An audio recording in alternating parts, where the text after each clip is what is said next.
الحمدللہ رب العالمین والصلاة والسلام علی سید الانبیاء والمرسلین اما بعد فاعوذ باللہ من الشیطان الرجیم بسم اللہ الرحمن الرحیم۔ دنیا کی تیز رفتار ترقی میں ہم پاکستانی پیچھے کیوں ہیں؟ ہمارے اندر ایسی کیا کمی ہے کہ جس کی وجہ سے ہم ڈیولپڈ کنٹریز میں شمار نہیں ہوتے؟ پچھلے 10 سے 15 سالوں میں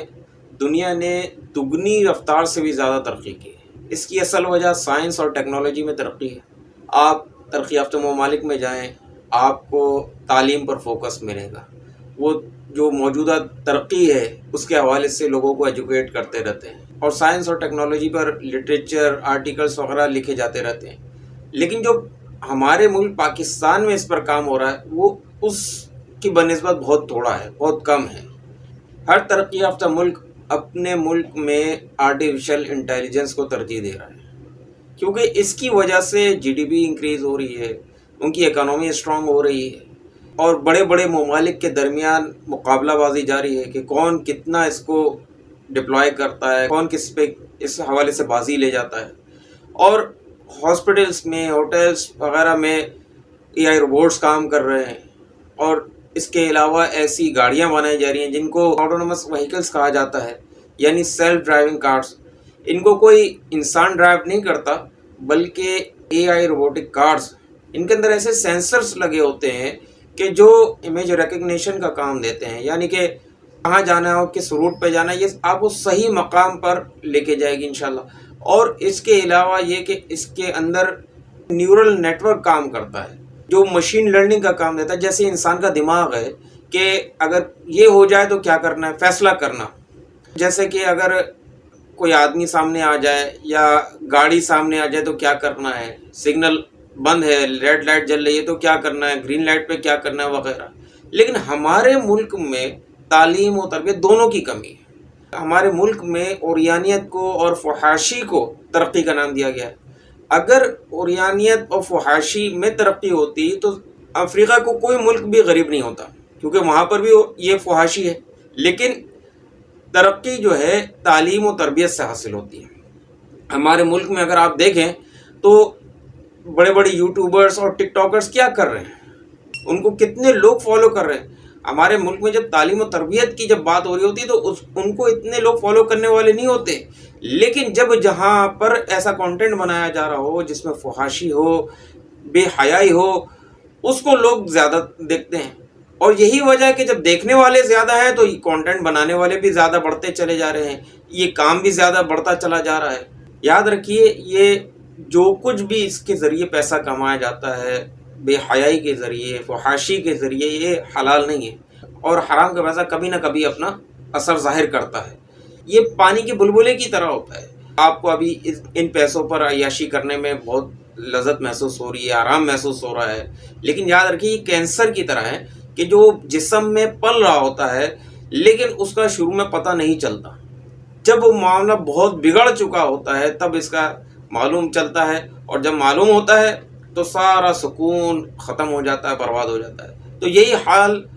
حرام کے پیسے کا ہے کہ یہ اس پہ شروع میں بہت لذت حاصل ہوتی ہے، ڈھیل ملتی رہتی ہے، لیکن جس وقت رسی کھینچی جاتی ہے اس وقت جتنا کمایا ہوتا ہے اس سے زیادہ نکل جاتا ہے۔ یاد رکھیے کہ جتنے لوگ آپ کے اس عمل سے سیکھ کر عمل کریں گے ان کا گناہ اپنی جگہ کہ ان کے نامہ اعمال میں اس کا گناہ لکھا جاتا رہے گا، لیکن آپ کے نامہ اعمال میں بھی وہ گناہ لکھا جاتا رہے گا۔ جیسا کہ حدیث شریف میں آیا کہ جو ہدایت کی طرف بلائے تو ہدایت پر عمل کرنے والوں کی مثل اس کو بھی اجر ملے گا، اور عمل کرنے والوں کے اجر میں کوئی کمی نہیں آئے گی۔ اور جو گمراہی کی طرف بلائے تو گمراہی پر عمل کرنے والوں کی مثل اس کو گناہ ملے گا، اور عمل کرنے والوں کے گناہ میں کوئی کمی نہیں آئے گی۔ آپ یہ نہیں کہہ سکتے کہ ہم نے تو نہیں کہا کہ انہیں فالو کرنے کے لیے، لیکن یاد رکھیے کہ آپ کے اس عمل سے لوگ انسپائر ہوتے ہیں، ان کو موٹیویشن ملتی ہے، ان کے ذہن میں بھی یہ خیال آتا ہے کہ ہم بھی یہ کریں تو ہمارے پاس بھی یہ ساری سہولتیں ہوں، یہ عیاشیاں ہوں، یہ مزے ہوں، بنگلہ ہو تو گاڑیاں ہوں تو مہنگے موبائلز ہوں، آپ کی یہ لگژری لائف اور سابقہ زندگی سے جب یہ موازنہ کرتے ہیں کہ آپ پہلے کیا تھے اور جب آپ نے یہ کانٹینٹ بنایا تو اب آپ کیا ہیں، آپ کو کتنی جلدی پروموشن ملی اور کتنے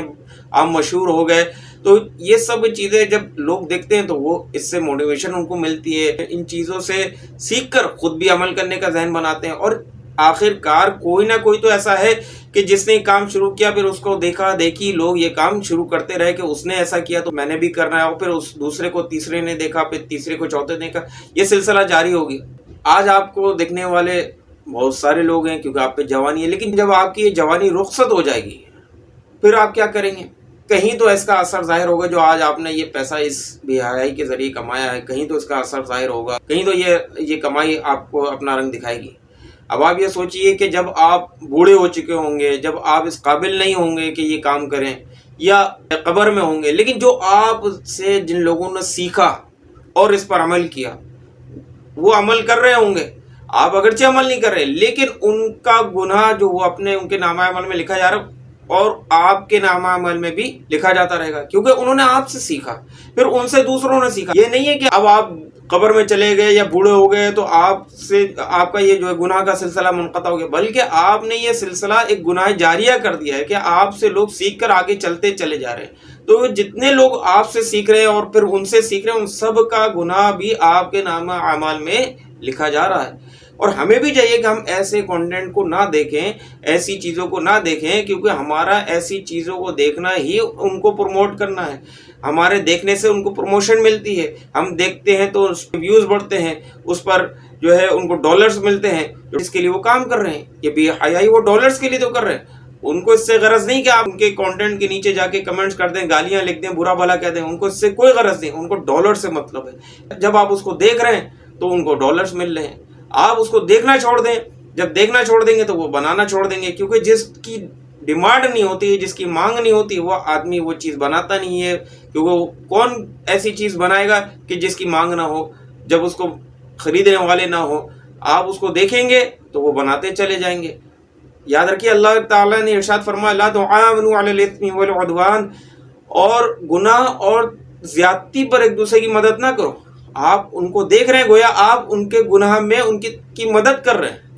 آپ خود بھی گناہ گار ہو رہے ہیں۔ اور والدین کو چاہیے کہ اپنی اولاد کی صحیح تربیت کریں، کہ اللہ کے رسول صلی اللہ علیہ وآلہ وسلم نے فرمایا کلکم راع وکلکم مسئول عن رعیتہ، کہ تم میں سے ہر ایک نگہبان ہے اور تم سے تمہارے ماتحتوں کے بارے میں سوال ہوگا۔ تو آپ اپنی اولاد کو کھلی چھٹی نہیں دے سکتے، ان کی صحیح تربیت کریں کہ آپ دنیا میں ہوں نہ ہوں لیکن آپ کی تربیت کا ایسا اثر ہو کہ وہ اچھے کام کریں، لوگوں کے فائدے والے کام کریں، اور وہ کام کریں کہ آپ کو اس دنیا سے رخصت ہوئے کئی سال گزر جائیں لیکن وہ نیکی والا کام، وہ بھلائی والا کام موجود رہے اور وہ آگے چلتا رہے، آپ کی تربیت کا اثر ہو۔ جیسا کہ نبی کریم علیہ الصلوۃ والسلام نے ارشاد فرمایا کہ ایک شخص راستے میں جا رہا تھا، اس کو پیاس کی شدت محسوس ہوئی، اس نے کنواں دیکھا، کنویں میں اترا، پانی پیا، باہر آیا تو دیکھا ایک کتا کیچڑ چاٹ رہا ہے، گیلی مٹی چاٹ رہا ہے۔ تو اس نے سوچا کہ جیسی مجھے تکلیف ہوئی تھی پیاس کی وجہ سے ایسی اس کتے کو ہو رہی ہے، تو وہ کنویں میں دوبارہ اترا اور اپنے موزے میں پانی بھرا، موزے چمڑے کے ہوا کرتے تھے، تو اس موزے میں پانی بھرا اور منہ میں دبا کر اس موزے کو اوپر آیا، کتے کو پانی پلایا، اللہ نے اس کو اس کا بدلہ دیا اور اس کی مغفرت فرما دی۔ صحابہ کرام علیہم رضوان نے عرض کی کہ یا رسول اللہ صلی اللہ تعالی علیہ وآلہ وسلم، کیا ہمیں ان جانوروں پر بھی اجر ملتا ہے؟ تو آپ علیہ الصلوۃ والسلام نے فرمایا ہر تر جگر میں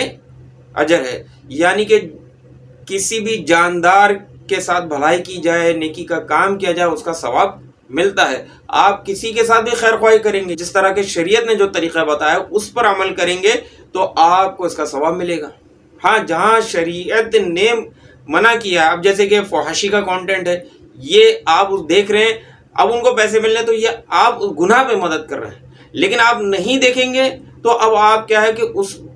کے ساتھ یہ تعاون کر رہے ہیں کہ آپ اس کو گناہ سے روک رہے ہیں، آپ نہ دیکھ کر اس کے ساتھ تعاون کر رہے ہیں، دیکھ کر اس کے ساتھ تعاون نہیں کر رہے بلکہ اس کے ساتھ ظلم و زیادتی کر رہے ہیں کہ آپ گناہ پر اس کو مزید فروغ دے رہے ہیں کہ وہ اللہ اور اس کے رسول کی نافرمانی کرے،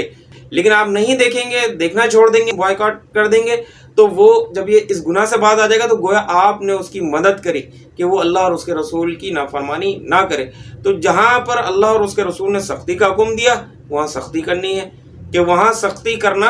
اس کے ساتھ بھلائی ہے، لیکن جہاں نرمی کا حکم دیا وہاں ہمیں نرمی کرنی ہے، کہ بھوکے کو کھانا کھلانا ہے،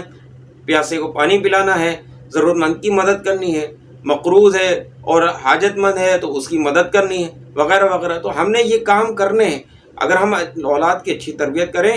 اور اولاد اچھے کام کرے گی تو اس کا ثواب بھی ہمیں ملے گا۔ امید ہے کہ ہماری ویڈیو آپ کو پسند آئی ہوگی، تو لائک اور کمنٹ کرنا نہ بھولیں۔ صلو علی الحبیب صلی اللہ تعالی علی محمد۔